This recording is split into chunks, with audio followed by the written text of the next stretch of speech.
જય શ્રી કૃષ્ણ, જય જલારામ, જય સ્વામિનારાયણ. એક નવા ફ્રેશ વ્લોગમાં સ્વાગત છે તમારું બધાનું. આજે છે સન્ડે, મસ્ત મજાનો, બરાબર છે. હમણાં તો આરામમાં જ છીએ. સેટરડે હોય, સન્ડે હોય, કે આપણા માટે બધું એક જેવું જ છે, બરાબર છે. વર્ક ફ્રોમ હોમ લીધું છે. એ પહેલાં તો હમણાં મેં કીધું એમ ગઈકાલે લીવ ઉપર જ હતો હું, એટલે આરામ હતો. થોડું ઘણું બેસવાનું ચાલુ કર્યું છે, બહુ નથી બેસી શકતો, થોડું ઘણું બેસું છું. બસ જો અત્યારે નાઈ ધોઈને રેડી થઈ ગયા હતા. સવારનો આરામ કરતો હતો. મોર્નિંગમાં મારે એવું થાય કે જાગું ને ત્યારે દુખાવો થોડોક વધારે થાય, એટલે દવા લેવી હોય ને એટલે થોડો ઘણો નાસ્તો માન થોડુંક ખાઈ, ચા પી કે દૂધ પી, સીધી દવા લઈને પાછો સૂઈ જાઉં.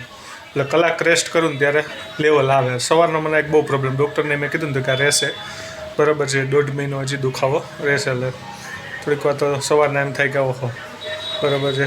પછી હવે જો લેવલ આવતું ગયું થોડું ધીરે ધીરે, એટલે કીધું કે હાલો બ્લોગની શરૂઆત કરી દઈ અને થોડીક વાર ટીવી જોઈ બેસી. એટલે આમ આખો દી પછી સૂઈને તો એમ થાય કે પછી કંટાળો આવવા માંડે ને ઉલટાનું એ ભાગમાં દુખાવો થવા માંડે આખો દી સૂયા શું કરીને. એટલે બને ત્યાં સુધી તો ડૉક્ટરે કીધું જ છે કે હું એ જ રીતે કરું છું, ઊંધો સૂવાનું અથવા તો એક પડખે સૂવાનું, કારણ કે એ પાટ ઉપર જોર ના આવવું જોઈએ, બરાબર છે. તો ચાલો રસોઈ થાય છે, ના રસોઈ થાય એટલે જમવાનું બેસી જાય. ત્યાંના બેન સૂતા છે, પછી મમ્મીને નીમાને મળી લે એમના. પાછા વ્લોગમાં આપણે આગળ મળીએ. તો સાંજના વાગી ગયા છે 6:45 અને આપણે વિડીયોમાં પાછા આવી ગયા છીએ. અહીંયા જો ત્યાંના બેનની ધમાલું ચાલે છે. હું આરામ કરતો તો કરવા ન દીધો, બરાબર છે. આવીને હેરાન કરે, વિખોડિયા ફરે ને એવું કરે ઠેઠકોડું. પેલા મમ્મીને મળી લઈ. જય શ્રી કૃષ્ણ, જય સ્વામિનારાયણ બધાને. કેમ છો બધાય? ધ્યાના બેન ત્યાં તોફાને ચડી ગયા છે. હા, હાંજ પડે ને એટલે ધ્યાના બેન થોડું તોફાન ચાલુ થાય, થઈ જાય તો આજ વહેલી ઉઠી ગઈ. હા, બરાબર, વહેલી ઉઠી ગઈ. હા, એટલે તો સૂતી હોય. હા, 6:30 ઉઠે એટલે આજે 5:30 ઉઠી ગઈ. હમણાં વહેલી સુઈ જશે પાછી. હા, વહેલી સુઈ જશે. કાઢ્યા તાર બીબી બતાવ બધાને. બધાને બીબી દેખાડો. ચલો બીબી બતાવ. બીબી દેખાડો. હા, તો કહો બધા પેલા જય શ્રી કૃષ્ણ કરો બધાને. જય શ્રી કૃષ્ણ કરો. જો મૂકી દીધું જો કરશો. જય શ્રી કૃષ્ણ કરો. આમાં જોઈ કર. આમાં જય શ્રી કૃષ્ણ કરો. કેવું મૂકીને કરો. હા, હાથમાં રાખીને ન કરે. હા, સાચી વાત છે. થોડા તોફાન કરે. અહીંયા ચાલે છે કપડાં સંકેલવાનું કામકાજ બધું, બરોબર છે. અંદર ઈમાને મળી લઈએ આપણે. ધનુ શું કરે છે? ધન્ય તોફાન, મોબાઈલ નહીં લેવાનો. ચલો એ ઈમાન મળી લઈએ આપણે. જય શ્રી કૃષ્ણ, કેમ છો બધા? મજામાં? શું કે શરદીમાં સારું છે. લેમન લીધી સવારે.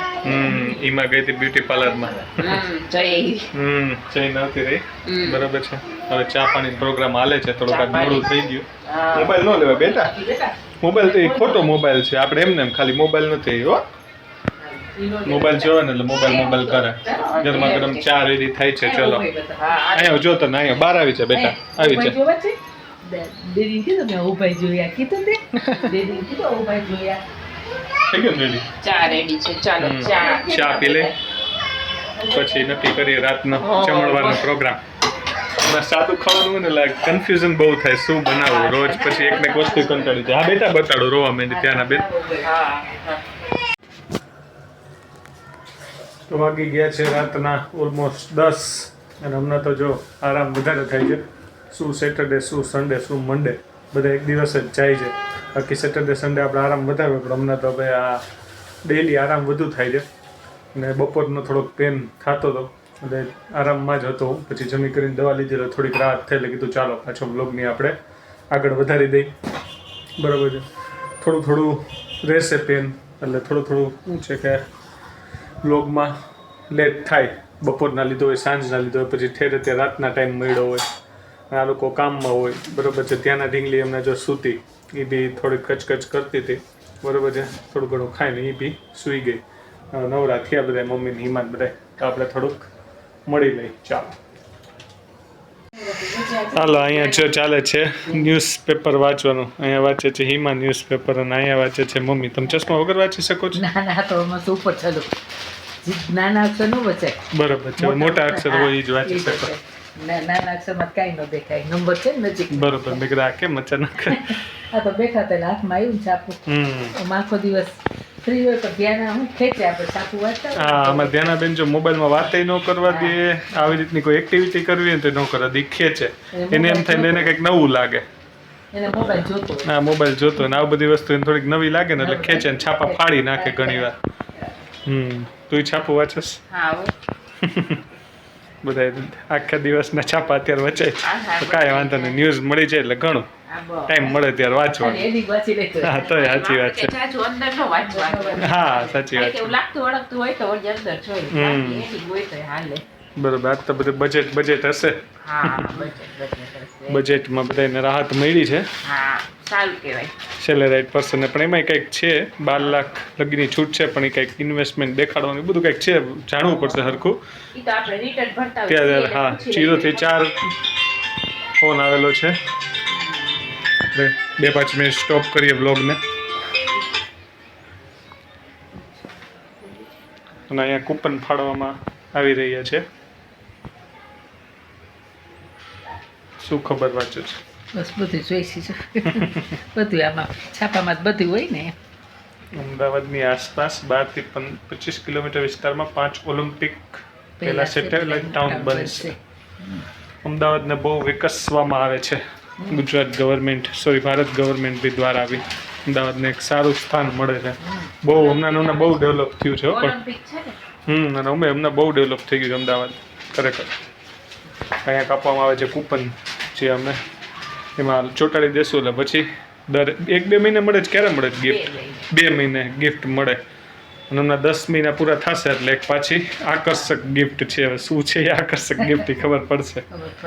પણ તોય વાંધો નહીં, બાને એક્ટિવ રહે. દિવ્ય ભાસ્કર વાળાનું એ સારું છે. ઓડિયન્સ બી એક્ટિવ, છાપું બી વાંચે લોકો અને એક્ટિવ બી રહે. સારું છે. મોબાઈલ. હા અત્યારે તો ભાઈ મેઇન થઈ ગયો છે લોકોમાં, આના માટે ટાઈમ કાઢવો પડે. અને ખરેખર ન્યૂઝ ઘણા જાણવા બી જરૂરી છે. સ્પેશિયલી આપણી સિટીના ન્યૂઝ હોય એ છાપામાંથી વધારે આપણે જાણવા મળે. સાચી વાત છે. બરાબર છે. હે હા અત્યારે થોડું સારું છે.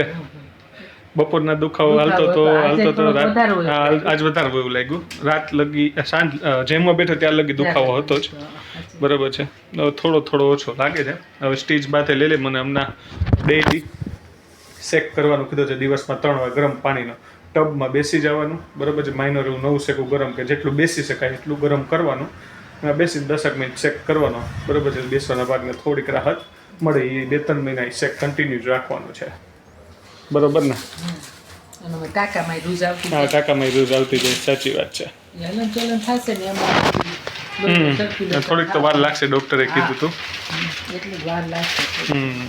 સાચી વાત છે. સારું ચાલો.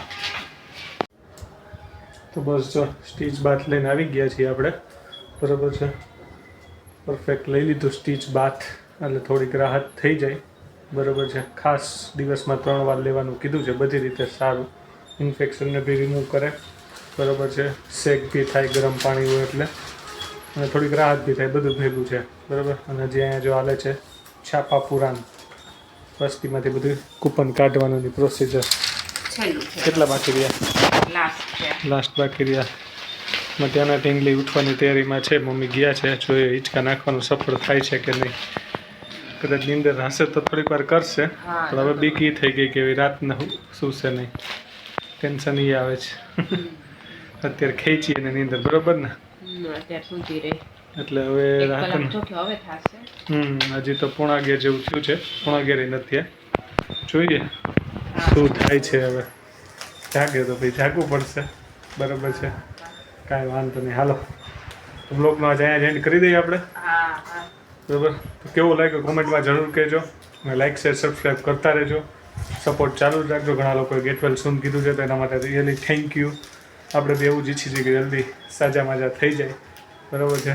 થોડોક ટાઈમ છે, 1-1.5 મહિના, 1.5 મહિનો પછી પરફેક્ટલી આપણે સાજા થઈ જશે. ચાલો મને લાસ્ટ વાર મળી લઈ. કહી દો ટાટા બાય બાય. જય શ્રી કૃષ્ણ બધાને. Good night.